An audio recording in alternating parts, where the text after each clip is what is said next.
वक्रतुंड महाकाय सूर्यकोटि समप्रभ निर्विघ्नं कुरु मे देवो सर्वकार्येषु सर्वदा। कितना विश्वास भरा है, आस्था भरी है।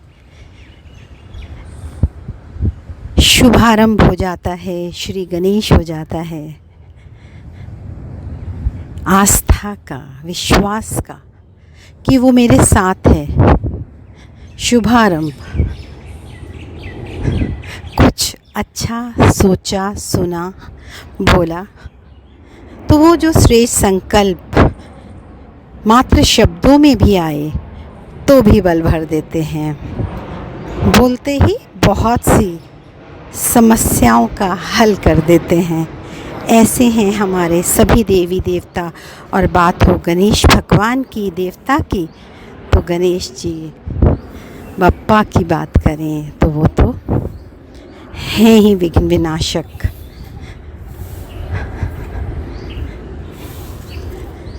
लेकिन मन में विश्वास के साथ साथ एक अनुभव, समय के साथ साथ जब हर बात को हम दिमाग से भी मूल्यांकन करना चाहते हैं, समझना चाहते हैं, तो इन देवी देवताओं के स्थूल रूप को, स्वरूप को पूजते हैं, विधिवत पूजा अर्चना करते हैं। इनके जो अलंकार हैं उनकी भी वंदना करते हैं और करते चले आ रहे हैं। परंपरा का निर्वाह खूबसूरती से, भक्ति भावना से, ज्ञान से, आराधना से, और एक अध्याय जो आत्मिक रीति से जोड़ता है, वो सभी इन बंधनों से, इन परंपराओं से हटकर कुछ अनुभव करा जाता है। अब ज़रूरी नहीं वो अनुभव सबका एक ही तरह का हो। सत्य एक है, परमात्मा भी एक है, वो शक्ति भी एक है। चाहे हम उसे किसी रीति अपनी समझ कहें, अपने संस्कार कहें, अपना जो हमें ब्रॉटअप किया जाता है, जहाँ हमें रखा जाता है, हर चीज़ का प्रभाव पड़ता है। हम पढ़ते भी थे ना, हेरिडिटी एंड एनवायरनमेंट। हर बात का हमें कहीं ना कहीं प्रभाव दिखाई भी देता है। और लेकिन जब हम आत्मचिंतन करते हैं, परिपक्व ताकि राह पर जीवन यात्रा में जब एक जिज्ञासा कहें तो हम बहुत कुछ समझते हैं, सीखते हैं और एक एक्यूरेट रीति से उस परम शक्ति को, परम सत्ता को अनुभूत कर पाते हैं। और क्यों ना करें, क्योंकि जब हम सही रीति आध्यात्मिकता के पथ पर चलते हैं तो वो परम पिता परमात्मा हमें हमारे सत्य परिचय से जोड़ देता है। और एक क्षण नहीं लगता देह से देही बनने में। वो शरीर, वो स्थूल, वो हद, वो एक सीमित दायरे से एक बूंद से सागर बनने में। सार, विस्तार और मेरा आधार इतना सशक्त है कि मुझे निराधार बना देता है। वो परम पिता परमात्मा हर संबंध से जब मेरे साथ जुड़ जाता है, जुड़ा ही पड़ा है, और वो एहसास हो, जो महसूस हो जाता है, तो जीवन सुंदर, निर्विघ्न बन ही जाता है। तो गणेश जी एक सिंबॉलिक रीति से हमें बहुत कुछ सिखाते हैं और चाहते हैं कि हम भी विघ्न विनाशक नहीं, हम विघ्न पैदा ही ना करें, क्योंकि कहीं ना कहीं जो विघ्न समस्याएं आती हैं वो भी तो हम सब मनुष्य आत्माओं की ही देन है ना। तो क्यों ना ऐसा जीवन हो, ऐसे संकल्प हों जो सभी के लिए श्रेष्ठ हों, सभी को साथ लेकर सभी के लिए शुभ भावों से भरे हों। हर तीज त्यौहार और हमारी भारतीय संस्कृति का विस्तार, विश्व एक परिवार कहें, सर्वे भवन्तु सुखिनः कहें, स्वयं परिवर्तन से विश्व परिवर्तन कहें, सर्वधर्म समन्वय की बात करें तो यही है। हम कुछ हटकर हैं, डटकर हैं, क्योंकि हम हर बात उस परम सत्ता से जुड़कर उसको साथ लेकर चलते हैं, अपने संस्कारों को भी परिवर्तन करने के लिए खुशी खुशी हर बात को मानते भी हैं, आज्ञाकारी भी हैं, चाहते भी हैं एक परिवर्तन। और ये जो परिवर्तन की चाहना है, हमारी शुभ भावना ही हमें उस परमात्मा से सही रीति जोड़ देती है। और ऐसे में जो प्रकृति है, प्रकृति के पांचों तत्व जिन्हें हम बहुत नज़दीकी के संबंध में देखते आए हैं, चाहे समय के साथ साथ, परिवर्तन के साथ साथ एक दूरी हो गई, जिसे हम मजबूरी कह देते हैं। कोई ना कोई दोषारोपण औरों पे करते हैं। लेकिन आज चलो ना, हम इन शुभ दिनों पे, गणेश चतुर्थी के दिनों में कुछ और सही रीति जुड़कर अपने जीवन को, अपनी जीवन यात्रा को निर्विघ्न बनाने के लिए दृढ़ संकल्प करते हैं। सभी को ये कथा पता है कि किस तरह माँ पार्वती जी ने तब स्वयं अपने देह की मिट्टी से गणेश भगवान को बिठाया, और महादेव जो तपस्या के लिए गए हुए थे वो आए, और वो नहीं जानते थे कि ये उन्हीं का पुत्र है। और जब उन्होंने उनको अंदर नहीं जाने दिया तो उन्होंने क्रोध करके उनका सिर अलग कर दिया। और फिर माँ पार्वती का आग्रह करना और एक उनका त्रिशूल फेंकना कि जिसको भी लगेगा, और किस तरह एक हाथी के बच्चे का सिर उन पे लगा देना, ये सब प्रतीकात्मक हैं। सब बातें बहुत कुछ सिखाती हैं और हम पढ़ते हैं, समझते हैं। और आजकल तो इंटरनेट है, सभी ज्ञानी अध्यात्म के बड़े बड़े महागुरु महापुरुष हमें समझाते हैं कि ये अपने आप समझने से बहुत सही रीति समझ आ जाता है कि महादेव जो तपस्या में अपना जीवन व्यतीत कर रहे हैं, वो इतने क्रोध में आ गए कि एक छोटे से बच्चे का उन्होंने क्रोध में, तो ऐसी तपस्या, इतना क्रोधी स्वभाव, और फिर भी पूजनीय, और अपने ही बच्चे का सिर अलग कर दिया। लेकिन उनमें इतना शक्ति थी, इतना उनका प्रभाव था कि उन्होंने पहले अपने बच्चे का, फिर हिंसा, और कि किसी एक असहाय निर्दोष हाथी का सिर अलग कर दिया। तो फिर देवी देवता जो अहिंसक हैं उन्होंने उसका भी सिर काट दिया। तो डबल हिंसा। तो इतनी क्रूरता देवी देवताओं में, महादेव में, देवों के देव महादेव। तो ये सब क्या है? ये चाहते तो वो उन्हीं का सर लगा देते। ये सब बातें जब हमें अध्यात्म के मार्ग में बताई गई तो एक क्षण में समझ आया कि हम तो स्थूल में एक छोटे से जीवन में कूप मंडूकता की तरह अपने चंद साथियों को, आत्मा भाई बहनों को ही अपना संसार समझकर सुख दुख के खेल में लिप्त होकर चलते हैं और अपने आप को देह अहंकार में डूबते हैं, डुबोते हैं। लेकिन ये जो देवी देवता हैं, पूजनीय स्वरूप हैं, इनके अलंकार हैं, वो सभी बार बार प्रहार करते हैं हमारे देह अहंकार को। तो वो जो सिर मस्तक है अहंकार का प्रतीक, और उसके बाद किसी और जीव जंतु का नहीं, हाथी जो बहुत बुद्धिशाली है, जिसकी महानता का बखान करते हैं, उसमें भी कुछ विशेष गुण हैं जिससे पता चलता है प्रकृति के, चाहे वो पेड़ पौधे हैं वो पूजनीय हैं, जानवर हैं वो भी हम मनुष्य आत्माओं को प्रेरणा देने के लिए किस तरह से प्रेरित करते हैं। लेकिन हम उस गहराई को समझे बिना एक स्थूल रीति से पूजा अर्चना करते हैं, उसी को विधिवत परमात्मा की राह में चलने कहते हैं। ऐसा नहीं है। हम आत्मचिंतन करें, कुछ तो हम भी परिवर्तन करें।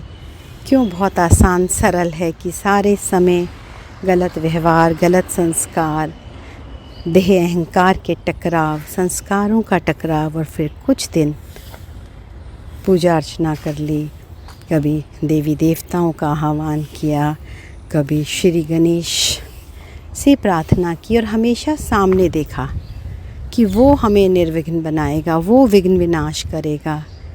सब कुछ अपने पर खुद परिवर्तन करना है। खाना हम अच्छा बनाते हैं, विधि सीखते हैं, रेसिपीज़ बनाते हैं, लेकिन जब तक स्वयं खाकर उसका आनंद नहीं लेते, उसके पोषक तत्व हमारे लिए काम नहीं आते। ऐसे ये जो जितने भी तीज त्यौहार हैं, जब तक हम उनसे सही रीति एक समझ लेके, उस समझ को सिर्फ बखान तक नहीं, औरों को भाष देकर समझाना नहीं, कुछ परिवर्तन, थोड़ा सा ही परिवर्तन, एक नज़रिया भी बदल जाएगा तो नज़ारे बदल जाएंगे। परमात्मा को अपना बनाएंगे तो सब झूठे सहारे हट जाएंगे। सच में बहुत बहुत सहजता से हम अपने जीवन की धारा को उस सकारात्मक सोच से अध्यात्म की ओर मोड़ सकते हैं, और जो हम ये जनपथ पर चल रहे हैं उससे राजपथ पर चल सकते हैं। सिर्फ एक संकल्प, एक दृढ़ संकल्प, राजयोग मेडिटेशन कहें, राजयोग के पथ पर कहें, राजयोग के अध्यात्म के मार्ग पर अगर सहज भाव से चलने लगेंगे तो हमारे मन में भी वो सभी गुण शक्तियाँ स्वतः उसके संग के रंग से भरने लगेंगे। तो कुछ ऐसा है उस परमात्मा का साथ, और कुछ ऐसी ही है ये जो गणेश चतुर्थी पर गणेश जी का जो ये स्वरूप है हमें समझाता है। और हम हर बार समझते हैं कि किस तरह गणेश जी और उनके बड़े बड़े कान एक सूप की तरह, जैसे हम छानते हैं ना सूप से कोई भी अनाज, तो उसमें क्या होता है, थोता उड़ जाता है और अच्छा रह जाता है। ऐसे ही हमें भी जो भी सुनना है संसार में, जो व्यर्थ है उसको अंदर नहीं ले जाना, पर चिंतन नहीं करना, और जो सार है, चाहे वो भजन कीर्तन है, सत्य ज्ञान है, उसको भरते जाना है।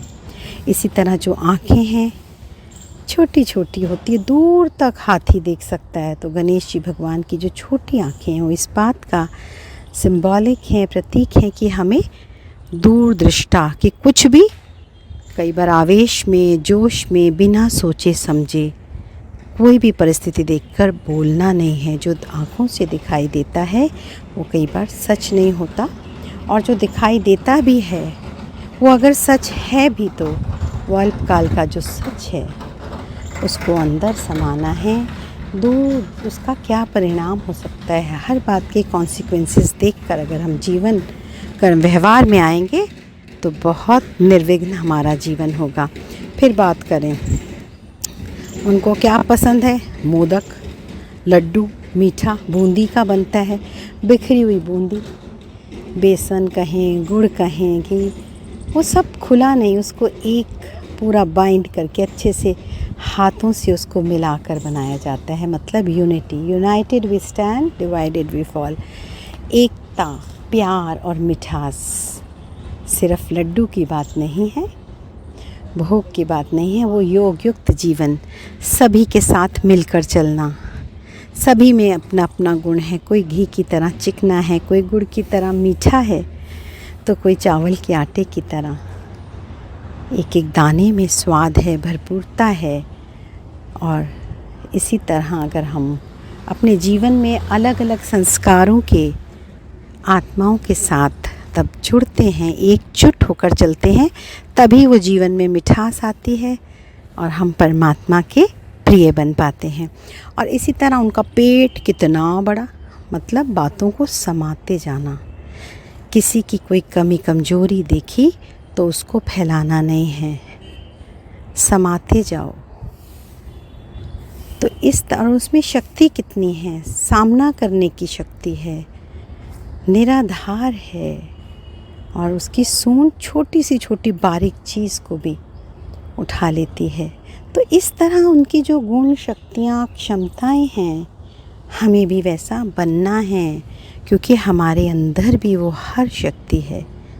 तो अगर हम अपनी दिव्य बुद्धि को जागृत अवस्था में लाना चाहते हैं, तो ये जितने भी रीति रिवाज हैं, तीज त्यौहार हैं, अपने देवी देवताओं को जो हम आराधना करते हैं, उसे सिर्फ साधन तक नहीं कि चीज़ें इकट्ठी की, स्थूल में पान सुपारी लड्डू चढ़ाए, बड़े बड़े पंडाल भी बनाए, उनको घर में स्थापित किया और बड़े दिनों तक भजन कीर्तन करके सबको बुलाया, लेकिन साथ साथ पर चिंतन किया, बहुत सारी एक्सपेक्टेशंस, वो हर बात अधूरी है अगर शुभ भावना नहीं। उसमें शुभ भावना सभी के लिए ज़रूरी है।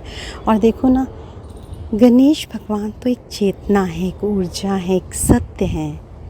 हमारा पूरा जीवन, हमारे जीवन की जो चेतना कहें, जीवन दर्शन कहें, जीवन जो जन्म से आरंभ होता है और मृत्यु पे समाप्त, और बीच वाला समय जो ये जीवन यात्रा है वो उत्सव बन जाए। तो बस जिस तरह हम बहुत हंसी खुशी गाते सभी के साथ मिलकर श्री गणेश करते हैं, गणेश जी की मूर्ति खुद भी बनाते हैं। अभी तो इको फ्रेंडली भी बनने लगी है, क्योंकि कहीं ना कहीं हम इन देवी देवताओं की पूजा अर्चना के नाम पर प्रकृति के पांचों तत्वों से भी खिलवाड़ करते थे ना। सिंथेटिक कलर्स चीज़ों से मूर्तियाँ बना के हमने अपनी पावन नदियों को गंदा कर दिया था। तो ये जो अवेयरनेस आई है, चेंज आया है, बहुत परिवर्तन आए हैं। तो ये जो स्थापना करते हैं और फिर भजन कीर्तन मिलकर संगठित रूप में सभी को बुलाते हैं प्यार से, वो ऑरा भी कितना प्योर होता है। प्योरिफिकेशन ऑफ हार्ट, थॉट, सब कुछ है। वो एलिवेटेड थॉट्स होते हैं। और फिर कितने प्यार से जो हम स्थापना करते हैं घर में रख के, उनकी हर रीति से हर रोज़ नए नए व्यंजन से उनकी आराधना करते हैं। और फिर क्या करते हैं, विसर्जन, वो भी बहुत खुशी, नाचते गाते। तो जीवन में भी क्यों डरना, मृत्यु भी उत्सव बन जाए। कुछ इस तरह से जीवन यात्रा को सभी के साथ प्यार से, अपनत्व से मिलकर जुड़कर अगर चलेंगे तो कोई भय नहीं होगा, हम निर्भय हो जाएंगे, क्योंकि वो सर्वशक्तिशाली परमात्मा हमारे साथ सहयोगी बनेगा। कहते हैं सच्चे दिल पर साहिब राजी। जो सच्चा सरल हृदय वाला होता है उसके साथ परमात्मा की शक्तियाँ बनी रहती हैं। कोई छोटा सा बच्चा हमारे सामने आ जाता है, हम उसको जानते भी नहीं हैं, हमारा कैसा भी व्यवहार हो, हम दुखी हों, लेकिन उसको देखते ही हम मुस्कुराने लगते हैं, क्योंकि उसमें कोई किसी तरह का छल कपट नहीं होता। तो कहते हैं ना, बच्चे जैसी सरलता हो। बहुत सारी बातें होती हैं, इतना विस्तार होता है, लेकिन प्यार क्या है कि मैं उस प्यार के सागर की संतान हूँ। तो मैं भी उसी की तरह बन जाऊँ ना, उसी के साथ को अपने साथ महसूस कर पाऊँ। तो चलो ना, मिलकर कुछ कदम राजयोग के पथ पर चलिए और अपने जीवन को निर्विघ्न करने के लिए स्वयं अपने गणेश बन जाइए। शुक्रिया शुक्रिया।